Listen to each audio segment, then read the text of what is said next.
Thank you for joining us.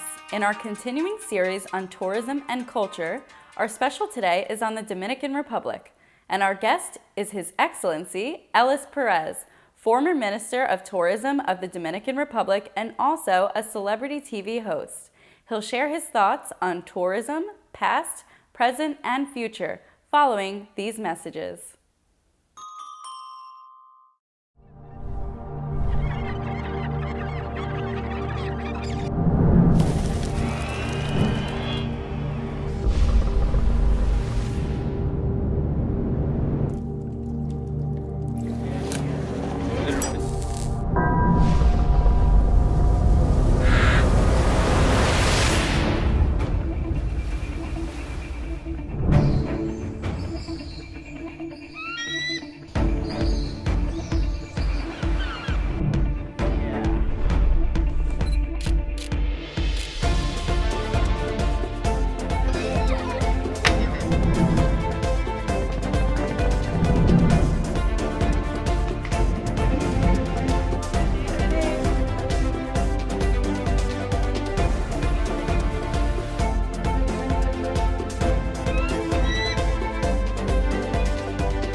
With us now is Minister of Tourism, Mr. Ellis Pérez. Mr. Pérez, it's a real pleasure to finally meet you, sir. Nice to meet you, Richard. It's a great pleasure. I didn't know of your show, but I have seen that it's a very popular one. Reaches about 40 million homes in the United States. Approximately, yes. It doesn't mean 40 million people watch, but the exposure is really good, and our key station is ABC TV 25 in Palm Beach.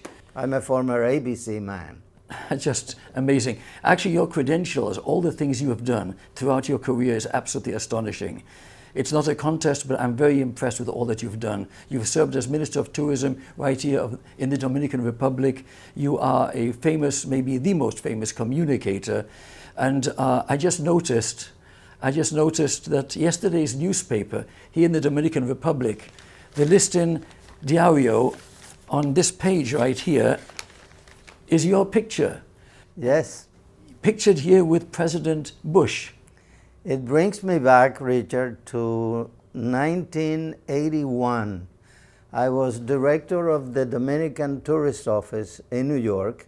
At the same time, I was Minister Counselor of the Dominican Permanent Mission to the UN, to the United Nations.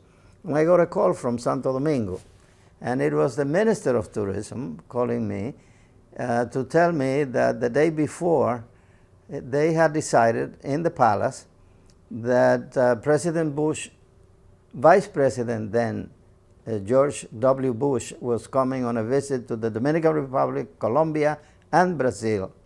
And they had a request from the State Department that indicated that they wanted each country to appoint an interviewer, a television interviewer, to come to Washington and do an interview to the Vice President in order to promote his upcoming visit to each country. So I was elected to do that. They gave me the name and the telephone number of the secretary to Vice President Bush. So I came to the White House, I identified myself, and they brought me into the Vice Presidential office. I met Mr. Bush then, and I did the interview. So we talked. I said, have you ever been to the Dominican Republic? He said, no, but you know what? My roommate at Yale was a Dominican, who I understand later became the foreign minister of the Dominican Republic, Manuel Tavares. And I said, certainly, I know Manuel Tavares. So he said, he was not only my friend, and we were both in the same school, but he was my roommate. So give him my best regards when you get back. So I came back. The interview was shown on Dominican television as promotion for his upcoming arrival. And about a couple of months later, the then President Antonio Guzman named me Minister of Tourism.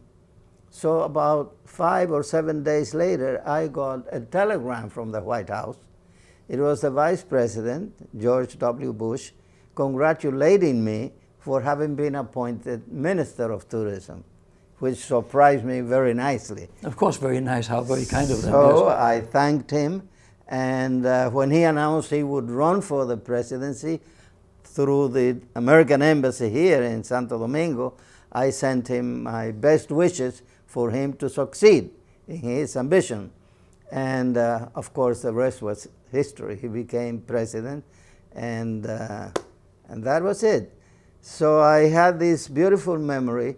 So when he passed away last week, I looked for my old photograph that he dedicated to me, and I remember that interview. So I wrote this for the main paper, and it was published yesterday. And here it is in the most popular newspaper in the Dominican Republic. Right. How interesting connections and coincidences are. I just interviewed the new ambassador of the United States to the Dominican Republic, Ambassador Bernstein, with an incredible background. But anyway, I'd like you to share with our audience what is the importance of promoting tourism in this day and age. It is as simple as this. When President Medina, our current president, came into the head of government, one of the main things he did was indicate that he thought tourism was the backbone of the Dominican economy. So he was going to focus on promoting tourism and do the best he could so that we would stay competitive and advance the more we could along the lines of being a successful destination in the Caribbean. And he has done so. So we have been progressing to the point that we are now the biggest tourism destination of the Caribbean and Central America. And we are only behind one of the two biggest Latin American countries in general in number of tourists. We are receiving we received last year in 2017 over 6 million tourists. We are reaching almost 7 million this year, 2018, and we received over $7 billion last year for tourism revenue. So that gives you a sign of how important tourism is for the Dominican economy and for Dominican life as a whole.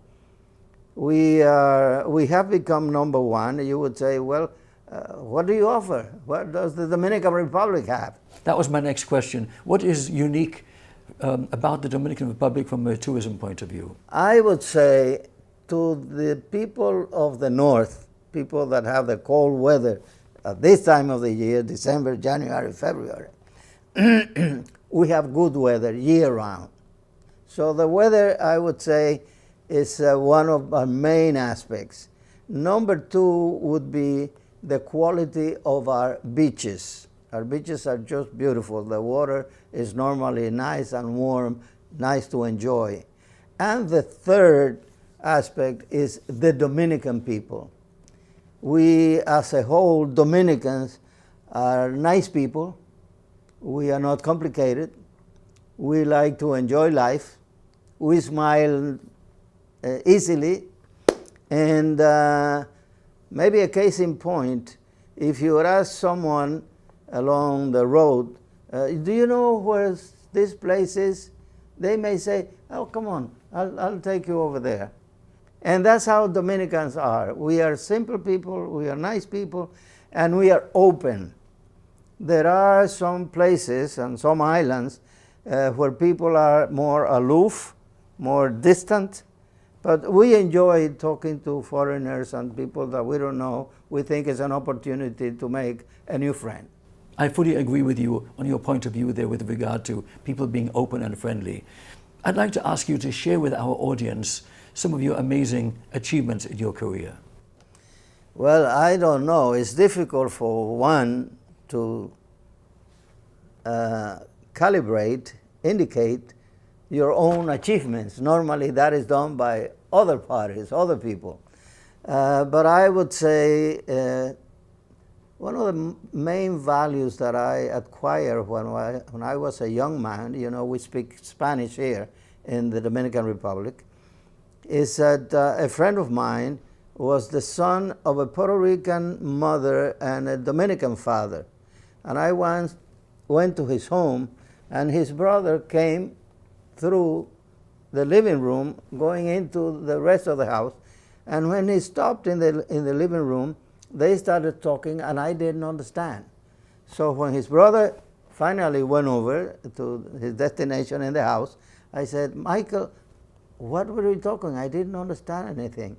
So he said, well, you know, my mother is Puerto Rican, my father is a Dominican, so my mother insists that while we are at home, we speak English.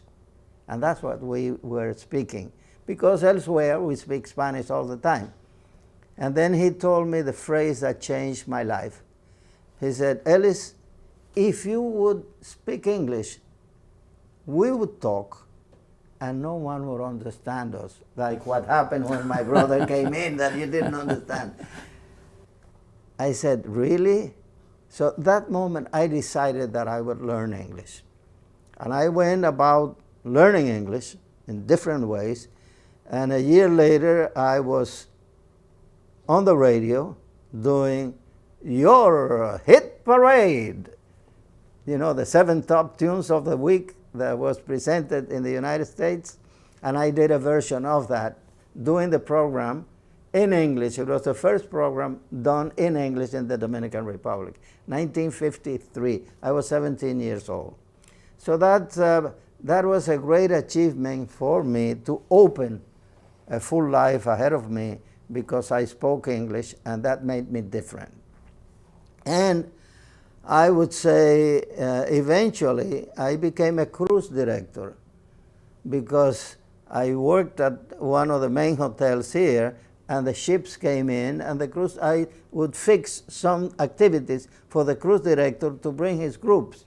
So we became friends. So one day he said, you know, I need an assistant, and you would be perfect, because you speak the language, you know entertainment, and would you be interested? I said, well, tell me more. Finally, I left the country and went with him. He said, in a year's time, you begin as my assistant, but I can make you a cruise director in 1 year's time. And it happened just like that. At 24 years old, I was the youngest cruise director on board any ship. We were cruising from Miami to the Caribbean and part of South America. So at that time I said, what can I do with my experience, having been a cruise director for 4 years, having seen many other islands and countries, and having met a lot of interesting people? What can I do that is not the regular thing that the other radio stations do? So one of the ideas that came to my mind, I said, gee, now we have Juan Marichal, Felipe Alou, Mari Alou, Julian Javier, Manny Jimenez, Ozzie Virgil, already Dominican baseball players that were beginning to have distinguished careers in the major leagues. So I told a friend of mine that I had worked with in my previous work as a radio announcer, Billy Berroa. He was a play-by-play announcer. I said, Billy, what do you think if we would broadcast every day, for certain, a game in which there would be one of those players participating? And he responded to me, oh my goodness, can you figure out Juan Marichal every 4th day? Because at that time, pitchers came every 4th day. Now they do it every 5 days. So when he said that, I said, we'll do it. He said, we'll do it. How? I said, well, I don't know how at this point, but I'll find out and we'll do it. I went to the American Embassy, to the All-American Cables office, RCA office downtown, to see if they could help me, but they had no idea. So I said, if I go to New York, I think I'll find out. So I left for New York 2 days later, and I found out. And we did the games, and that was tremendous. absolutely amazing. The list of things you've done and the initiative and the creativity and the goodwill you've created personally, bringing cultures together and entertaining people, educating people, so positive, amazing. Thank you. I had an opportunity once when I was directing the Dominican tourist office here. We had a counterpart office in New York, and my counterpart there, who was an Ecuadorian, who was a very good professional in the tourism area, he said, Ellis, I had someone from NBC come and see me, and he said that next year they will be celebrating the 200th anniversary of the American independence. That was 1975. This was going to be 1976, the 200th anniversary of the American independence. So he said, the fellow from NBC said that besides seeing and projecting, capturing the images of how Americans celebrate such an independence celebration as this, 200 years, they would like to see how the rest of the world would see that and maybe celebrate at some point. He said, if you come with some idea that may seem interesting, we will cover that from the Dominican Republic. So my counterpart said, well, my counterpart in Santo Domingo is a man related to television, so maybe he can think of something. So when I came back to New York, I met with a fellow from NBC, and he said, well, what would you do that would capture our attention in regards to this celebration? I said, all right, what do you think if we get our president, Joaquin Balaguer at the time, to hold a mass at the first cathedral of the Americas and invite the whole diplomatic corps to participate, headed, of course, by the American ambassador. Would you like that? He said, I'll buy that. So we did that. It became the first broadcast ever done from the Dominican Republic to be broadcast in a foreign place. And that was July the 4th, 1976. Outstanding. Really amazing. I'd like us to continue, but we have to pause for these commercial messages. We'll be right back.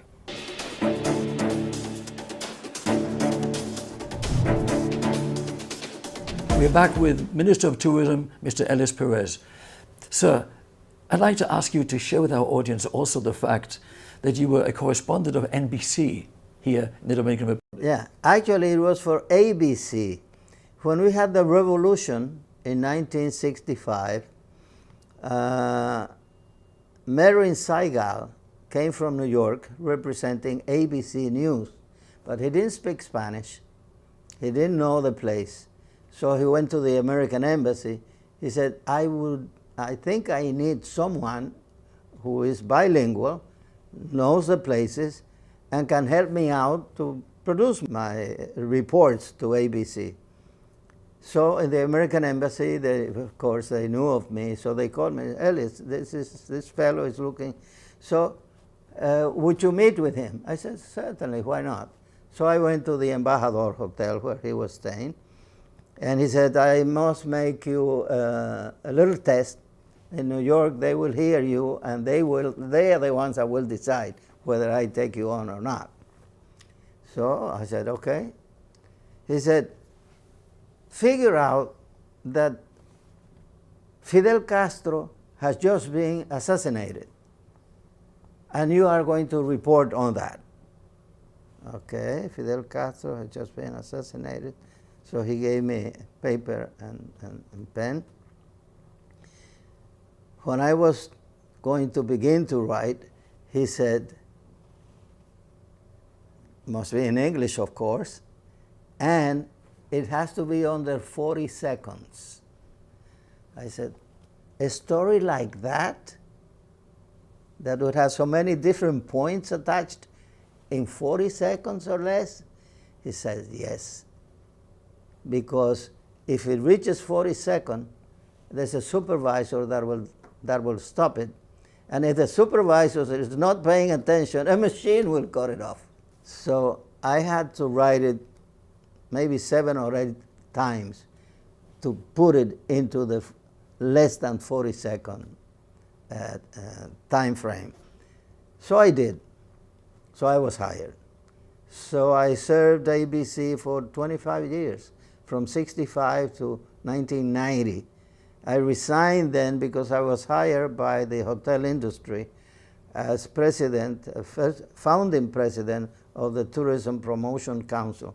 Right here in the Dominican Republic, yes? Here in the Dominican Republic. And maybe something that I should point out is that in 1977, Miss Universe was held here in Santo Domingo, in the Dominican Republic.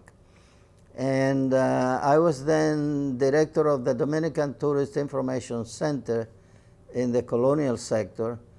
And myself and the director of tourism, the official director of tourism at the time, were both invited to come to Hong Kong the year previous to 77, and the Miss Universe was held in Hong Kong in 1976. So we both went and spent a week inside the Miss Universe pageant organization so that we could see how things were done, because we both were going to be part of the executive organizing committee when it would be held here the following year, which we did. And then at the same time, Bob Barker was the announcer for CBS at the time, and I was hired to be the local announcer of the Miss Universe.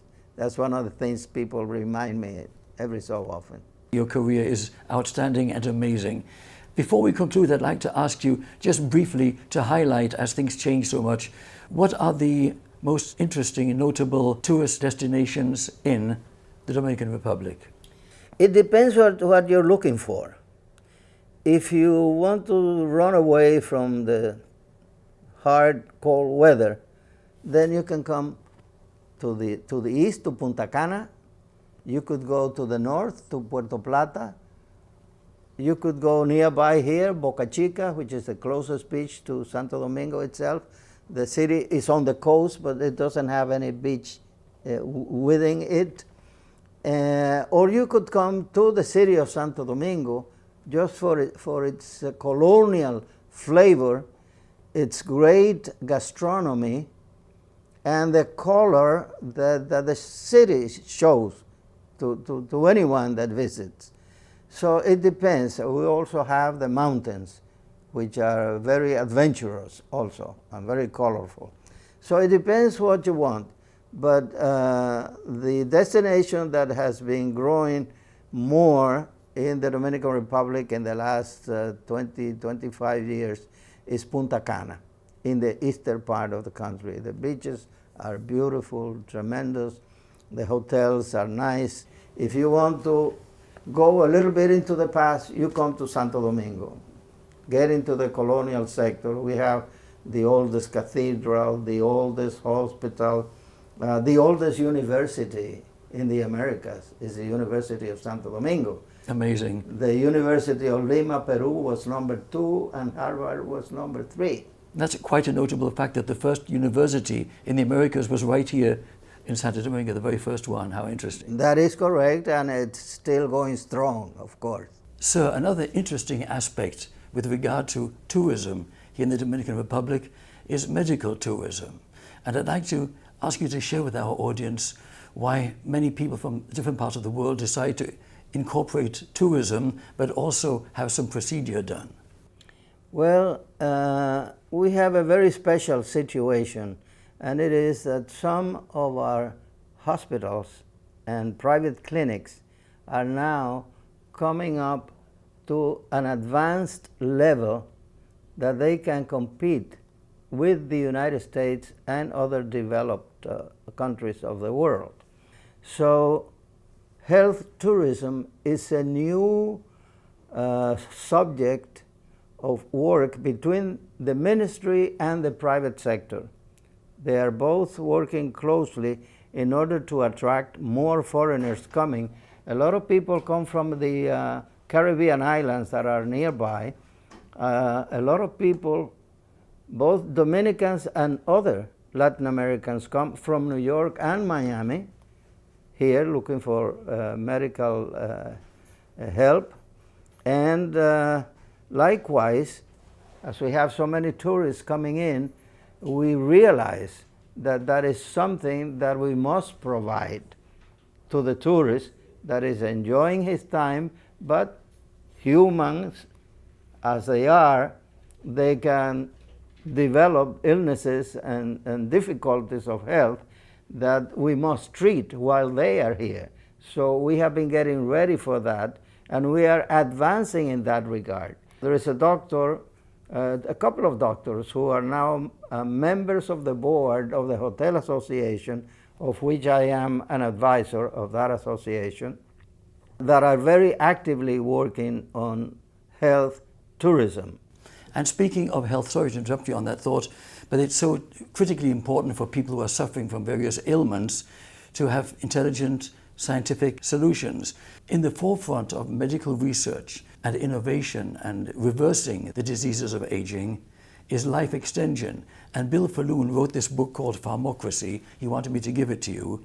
Wow. And it is about the challenges facing many people who want to reverse the diseases of aging, with various procedures and research now in the forefront. I thank you so much.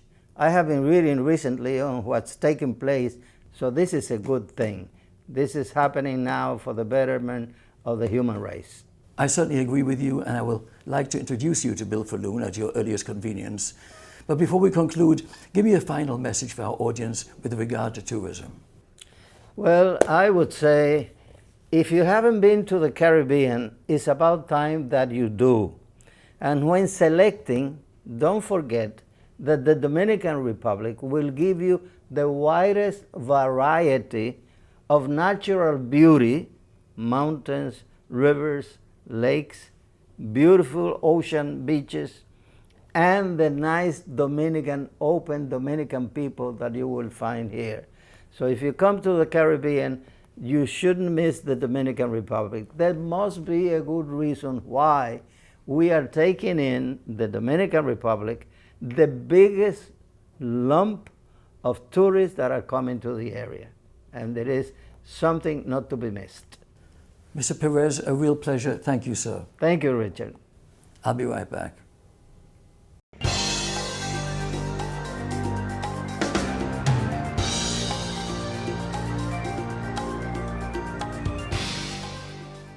This concludes our special show for today on the Dominican Republic. I'm Paul Peritz. Thank you for being with us.